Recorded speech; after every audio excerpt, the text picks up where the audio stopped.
All right, it's showtime. That's what my StreamYard is telling me.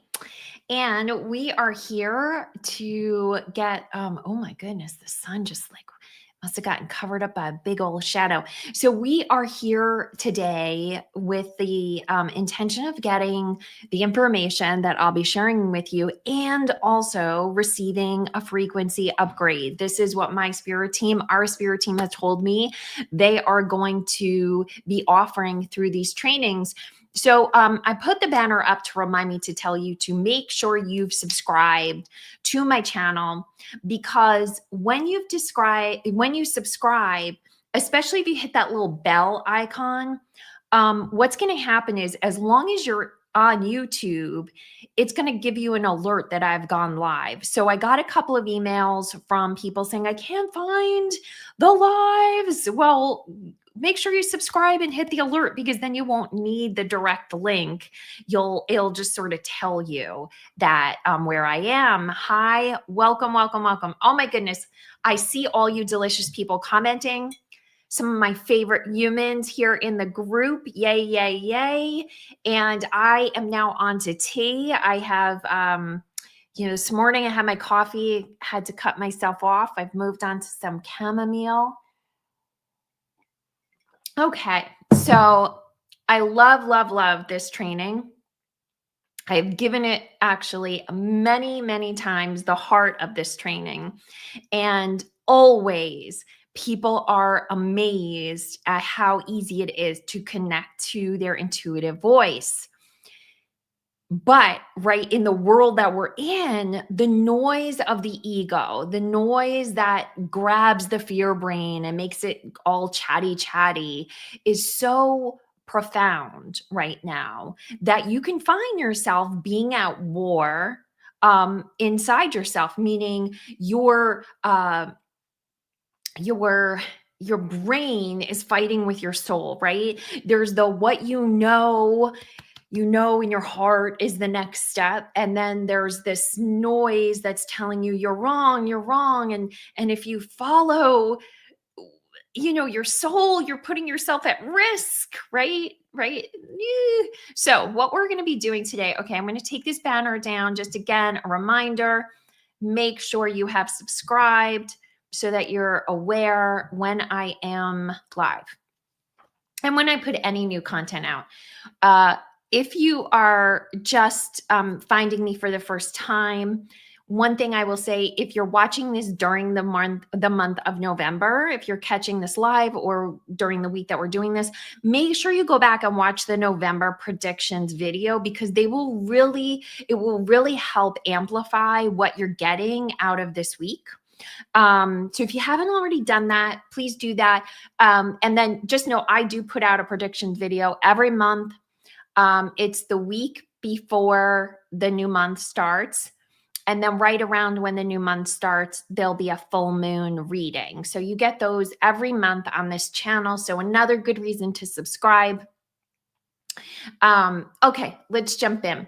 So it is a very normal experience right now to be wondering, is that really my intuition, or is my mind just telling me what I want to hear? And so we are going to walk through a very simple exercise that's going to help you identify the voice of your mind versus the voice of your intuition or the voice of your soul. Yeah, and Kelly saying, I wonder that all the time. Look, I do too. And then I just bring myself back to the feeling state. And that is the anchor that helps me orient myself. So get into a position where you can be comfortable. We're going to walk through some breathing just to calm our nervous systems, because it really does help to come from this really calm place. And if you're joining us for the first time, go back and watch yesterday's frequency training. After we're done, go watch yesterday's frequency training, because what we covered was how to clear and protect your energy. We also grounded. This is a wonderful thing to do every single day. It only takes a couple of minutes. It really puts you in a reset for being in your own energy without the impact of anybody else's energy or the world at large. Okay, so we're just going to breathe, and I'm going to guide you to breathe in and breathe out. Please do not feel that you've got to go at my tempo. Breathe out whatever is comfortable for you. So if you're in a position where you have shallow breathing happening right now, which can happen when your nervous system is sort of amplified, that's okay. Don't challenge your body to be anything other than what it is right now. All right? Breathing in and out. Breathing in and out. Breathing in and out. Yes. All right. My spirit guides are saying 3 more rounds. Some people are coming in on 2 wheels. Some people just need a little more time to settle in. No problem. We're going to do, there's always room for more breathing. Breathing in and out. Breathing in and out. Breathing in and out. Beautiful. And I did see Jenny's message that these earrings reminded you of peacocks. They are designed to look like peacock feathers. So if anyone was looking for the sign of a peacock, like Jenny, here it is. Peacock is my spirit guide in the star field. So what that means is through a shamanic practice that I did with a healer, they helped me create a medicine wheel that guided me to different beings or animals or entities that fortify the different positions of the medicine wheel. And this was done through a deep practice. So this is not what we're doing today, but there's a reason why I have these on and I want to explain it. And so the peacock sits above me as a helper in me working with the star field or the higher worlds, the higher realms. So that's why I have these on, to remind me who's in charge. So what we're going to do now is we are just going to walk through a very simple understanding of how intuition shows up in your body versus your mind so that you can get clear on the difference. I want to give you some foundational information. Intuition is the voice of your soul. Your soul, when I use that word, is the version of you that is eternal. So it was who you were before you embodied your human form, and it is who you will be even after your human form is no longer a part of your existence. So your soul is the divine within you, and it is the divine that's in this physical body. And why I say that is because my understanding is that when we incarnate into these physical bodies, we send a part of ourselves into our bodies, that's our soul, and a part remains in the heavens, that's our higher self. And they're both us, right? So your soul is within you. Your soul's essence is love. Not the conditional love we sometimes exchange with each other, but the eternal love, the all that is love. That is the essence of your soul. And so communication from your soul is love, because love is a frequency, it's an energy.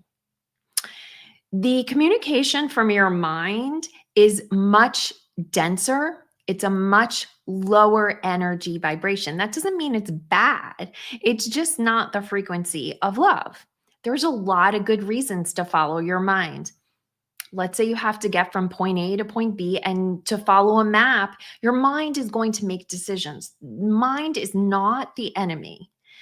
The mind or the brain, especially the fear brain, is problematic only when we let it be the master over our soul's guidance. So, this is about just discerning where the information is coming from so that you can choose whether to follow it or not.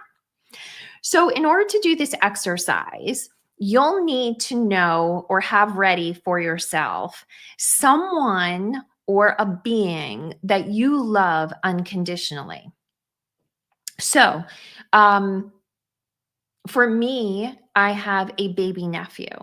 I love him unconditionally. When I think about my children when they were babies, I love them unconditionally. I love my children unconditionally at every age, but there's something so pure and innocent about an infant.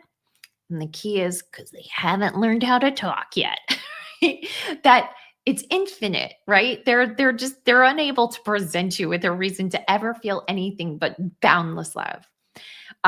It can be your puppy. It can be your pet rock. It can be anything you perceive as a sentient being that you love unconditionally. So just keep that in mind because I'm going to ask you a question that is going to require you knowing who the person is you love. And look, you can have a lot of them. This is not a trick question. Just have one ready at the helm.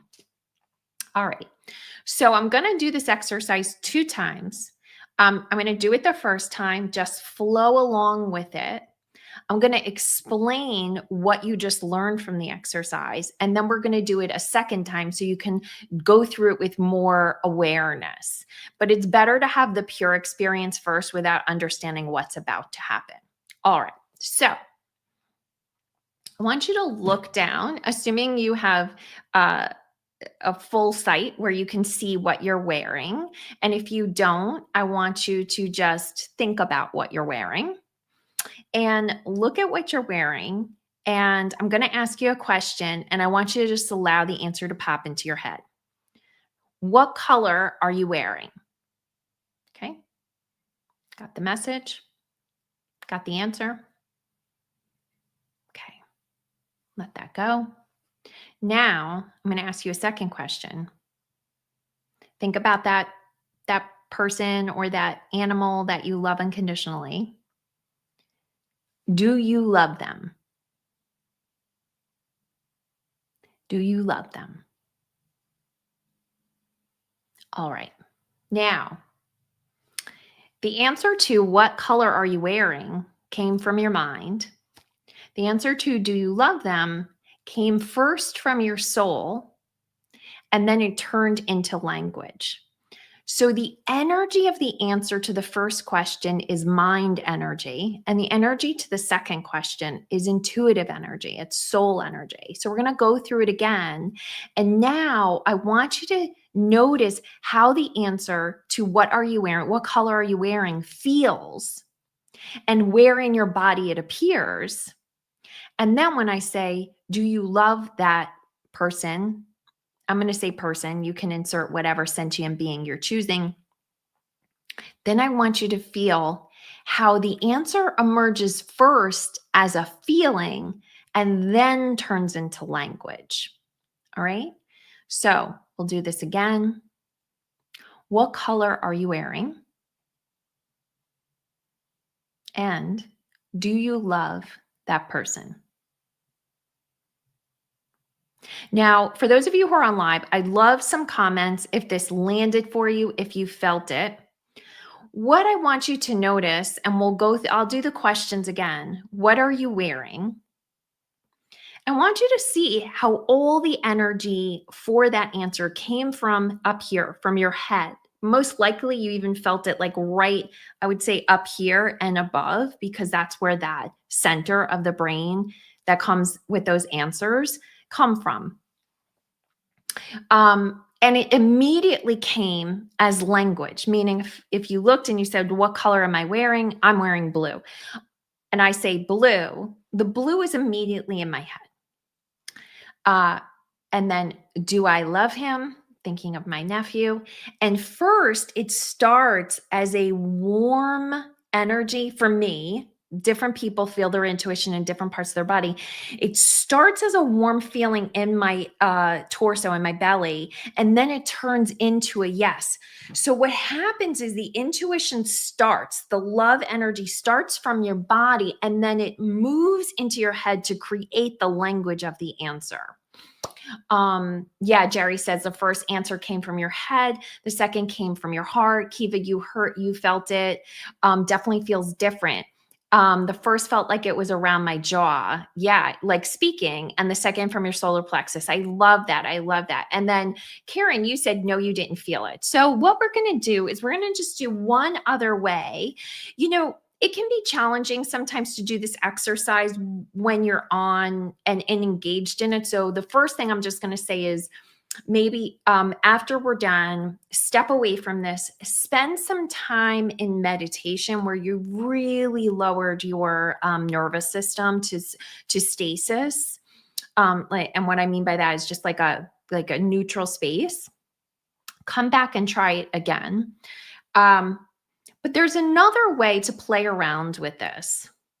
And that is that when let me go back. So when you're going to use that information is when you've got big decisions where you're saying, is this my mind telling me this or is this my intuition? For instance, most of the time we have that war when the thing our soul is telling us to do, the thing our intuition is telling us to do is directly opposed to what would be responsible or logical or reasonable. And so your brain doesn't like that. And it really tries to cap the wisdom of your soul. And so I'm thinking of a friend who may or may not be on this live stream right now, who is in the process of writing another bestseller that she is putting out into the world. And so she's been pushing to get the next round of editing done. But her soul has been telling her to slow down. Her soul has been asking her to take a pause. Now, logically, that takes her away from her editing deadline. And so her mind is really fighting it, right? So when she thinks about slowing down and letting go of the editing deadline, most likely she's going to feel that warmth in her body. Whereas when she feels like I've got to push forward, it's going to feel like a congestion in her head. So that is how you would use the information is when you have that choice where you're saying, is this my head or is this my intuition? Feel into both options because most likely it's, is this real or is it just what I want to hear? Then you think there's some other option that is probably potentially the right option, right? So you're weighing two options. Which of them feels closest to that warmth or that energy that feels like what your intuition felt like in this exercise or what love felt like? When you think about moving in that direction, which one puts pressure in your head? Which one creates the flowy feeling of love? And so if you're not able to connect with the exercise I just ran through, when you think about moving forward between two choices or moving forward with something that you think your intuition is telling you to do, when you think about moving forward that way, does your energy system, the feeling state of your body, does it open up? Does it feel like it's opening? Almost like, like you're glowing outward or petals opening in a flower? Or does it feel like you're kind of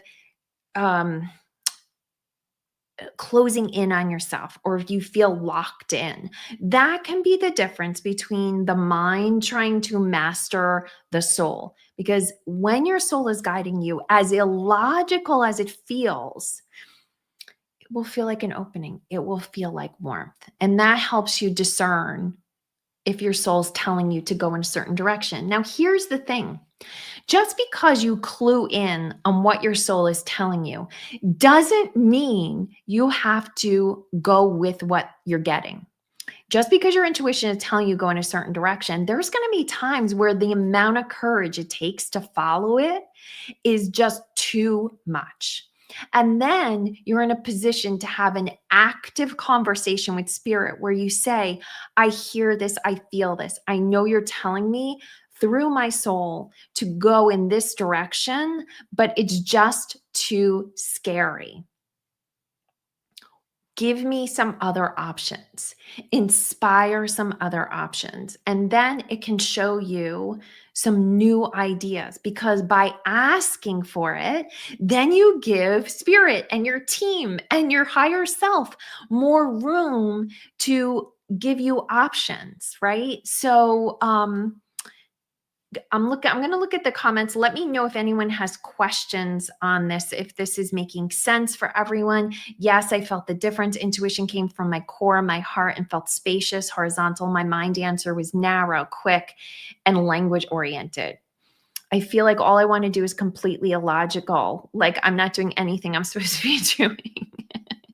Well, we are in a time of shift. That is really going to be an experience that many of you are going to be having for sure.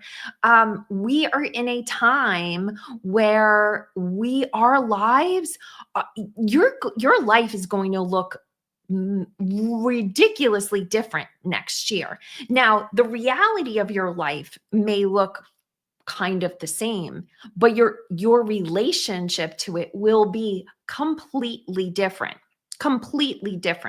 because the energetics of the world we're in by next April will be just something totally different. And so we right now through November and December, again, go back and watch my November predictions, go back and watch the full moon reading for the full moon tomorrow. And really, even if you're watching this in December, go back and watch those videos because they do have important information, because November and December is really more like a full energy system, like a full pattern. It's not contained to just November.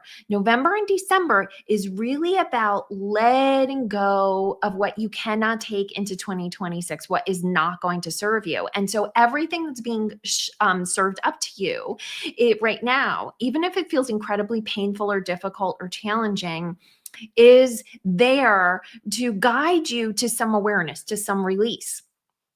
And then you're going to start preparing the way for yourself in January, probably more like mid-January into February, into March, right? And so really learning how to listen to your intuition, so important, because the more you practice at following it, the more you practice at getting into a communication with spirit, the more prepared you are going to be for the shift that is already being worked in your life. And because I get this comment inside my community, my email community, sometimes I want to assure all of you, nobody is being left behind. Nobody is being left behind. You might drag your heels and spirit is going to drag you right over the threshold into 2026 and into this new vibrational experience. But the ease that you have, the speed with which what you desire manifests into your life, the solutions and the quality of solutions you come up with, they're going to be markedly better, in as much as anything is better. They're going to be markedly better if you are following your intuition. And so every opportunity you have to practice this is really, really going to help. Okay, first question's answer felt matter of fact. The second question's answer felt like pure joy. I love that. I love that. Yeah. So that is the tool for today. Make sure if you haven't done it, you go back and watch yesterday's frequency training, which happened at 2 p.m. The day before. But if you're not watching live, I'll drop the link below, because it's all about clearing and protecting. And when you're going to be opening up to your intuition, you want to first have cleared your energy and put a beautiful bubble of protection around yourself. And the first training will help you do that. And again, we're calling these frequency downloads, frequency upgrades, frequency trainings because you're getting the tool. But my spirit team, our spirit team is working through me, through my voice to transmit frequency upgrades for you. So there's one thing I want to ask of you besides, for those of you who joined late, please subscribe below and click the little bell button so you get alerted when I go live. That's number one. Subscribe, please. The second thing is, after the live stream is done, please come back and later in the day or tomorrow, come give me a comment. Let me know if anything has shifted for you. Let me know what's moving. Let me know if, these frequency upgrades are already working on your life. We've gotten comments that people have found themselves in tears, that someone that did not expect to feel giddy is feeling giddy, that fun and solutions are manifesting. And when I see those comments, it fills my heart. So it's so good for me. And the thing is, the comments that you leave during the live stream disappear. So the comments that you put after we're done going live also capture your handle, which is what I will use to pick people randomly on Thursday to do live readings for. So again, every morning, 9 a.m. Eastern, I'm doing card readings here for these 5 days. Every 2 p.m., I'm giving a energy training along with a frequency upgrade. And on Thursday, in addition to the training, I'm going to be doing personal readings. I'm going to pick randomly from anyone that's on the live at 2 p.m. or has left a comment. So that is going to be your best way to get picked for a personal reading with me for absolutely no money. That's awesome, right? Isn't that worth the price of admission? Oh, happy tears are flowing and this was helpful. I'm so glad. I can't wait to see what else comes. Have a beautiful day, everyone. Mwah, mwah, mwah. Oh, if you have any questions after these live streams are over, drop the questions below because I will come in here and I will answer them even once the lives are done. Mwah, mwah, mwah.